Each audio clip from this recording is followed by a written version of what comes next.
to The Hook with Paul Navarro and Eddie Masonette. We are back for 2015, and we're ready to do work. We've had all the time to eat our Christmas ham, all of the New Year's, and singing Auld Lang Syne. We've watched all the football we want to watch, and there's been a few good fights to talk about as well. Paul, you glad to be back? Hell yeah, let's get it started. Let's kick it off, round one.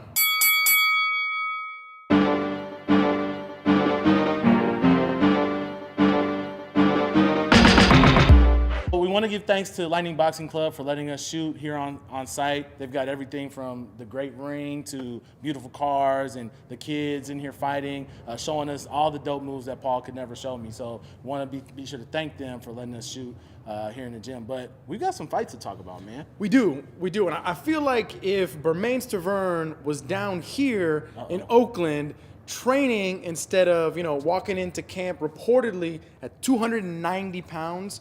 So the biggest fight of his entire life, and he walks in 60 pounds heavier than what he ends up weighing on actual, in the weigh-in, right? That is just insane. I can't believe that's what he was doing.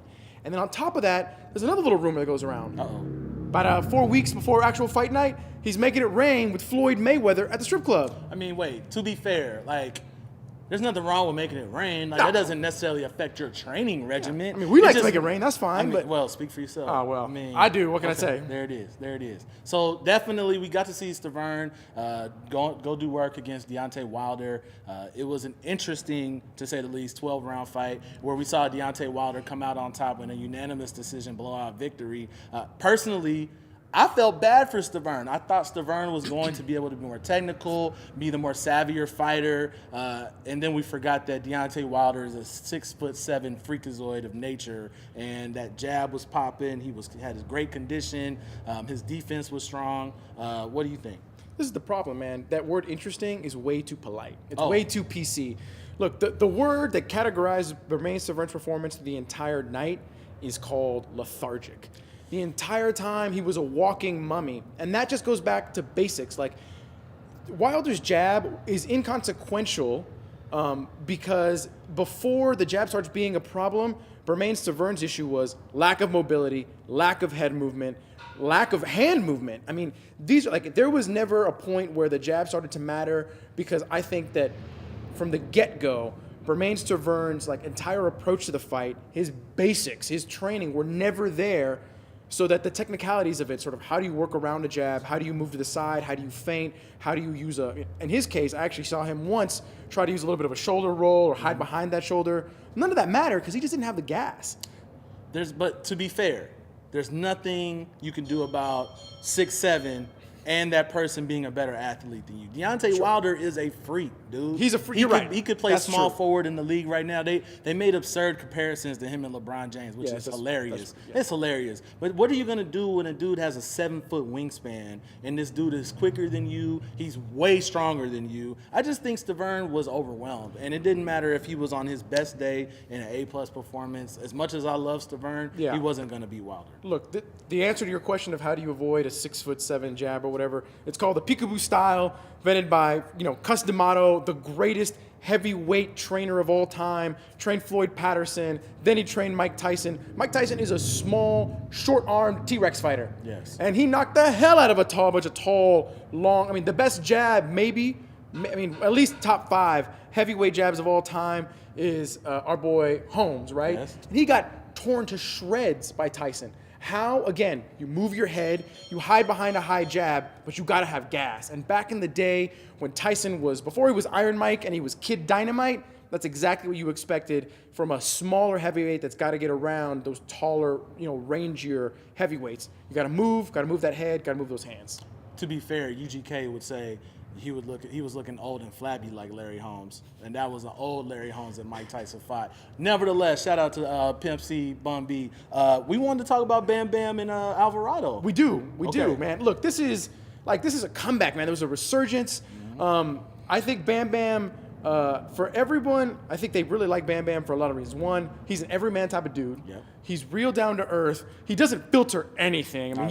Man, if you watch any of these guys' videos, they go to the gym in Oxnard and they'll catch him saying everything crazy we wrote about this on the Sports Fan Journal. The man said he likes boxing as much as he likes sex. Oh boy. Goddamn. The man likes getting hit in the ring. He enjoys it. That's the type of warrior he is. And his perfect foil, Mike Alvarado. Yes. Or at least he was. He was. The version of Alvarado that showed up in his hometown.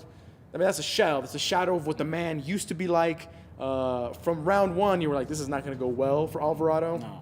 But it was the exact type of performance that Rios needed to get him back in the money. Yes, and look, this is what happens when you fight Brandon Rios twice, now a third time. This is what happens when you go into wars with Provodnikov and guys of that nature. Look, man, we love Mike Alvarado. Shout out to Denver. Shout out to shout out to Colorado for doing their thing and putting another Rockets crowd out for us to appreciate. But it just wasn't gonna happen. He's washed, and we've seen, I think, the best of Alvarado. Am I overstating it? No, I think you're right, but I also, it's not just the wars. Although I completely agree that, Provodnikov took part of his soul out. Yeah. That's what Provodnikov does. I mean, he's a devourer of souls, I Yes. think. But at the same time, actually, to add on one more to that, I think he took a good chunk out of Algieri's soul, right? Yeah. Algieri might have won that fight, but we all saw how he performed against Manny Pacquiao, and that was half of that same performance that he gave against Provodnikov. Right. We'll stop right there for that. But Alvarado, his entire personality, his approach to boxing was encapsulated perfectly by Rios. In the week before, leading up to the fight, he's like, Alvarado's a fool. I'm a fool, and we just two fools together, and we know how to scrap, and we know how to fight, and that's what we want to do. But the problem is that same foolishness that makes them such great fighters and sort of put it all out and lay it all on the line in the ring, unfortunately, outside the ring, leads to gun charges, leads to failed parole. I mean, all sorts of issues like that, right? So it's always a crazy balance. Can you be and embrace the chaos of the ring and then learn to tame the chaos once you step outside the ropes? Yes. If you can, Rios seems to be able to do that. I mean, he's fixed up that old part of his life, and because of it, I think, he's at least back on track. He's guaranteed, I think, at least one more big money fight. Yes. Alvarado, man, I think he'll be lucky to get an ESPN2 fight next time around. Chief Keef would say Mike Alvarado is about that life, and he was not about that life against Brandon Rios. So we're going to look forward to some more encouraging fights and great fights coming up in February and March. We're going to talk about a few of them now as we go into round 2. Just click that link right down there. We'll go to round 2. Boom. Peace.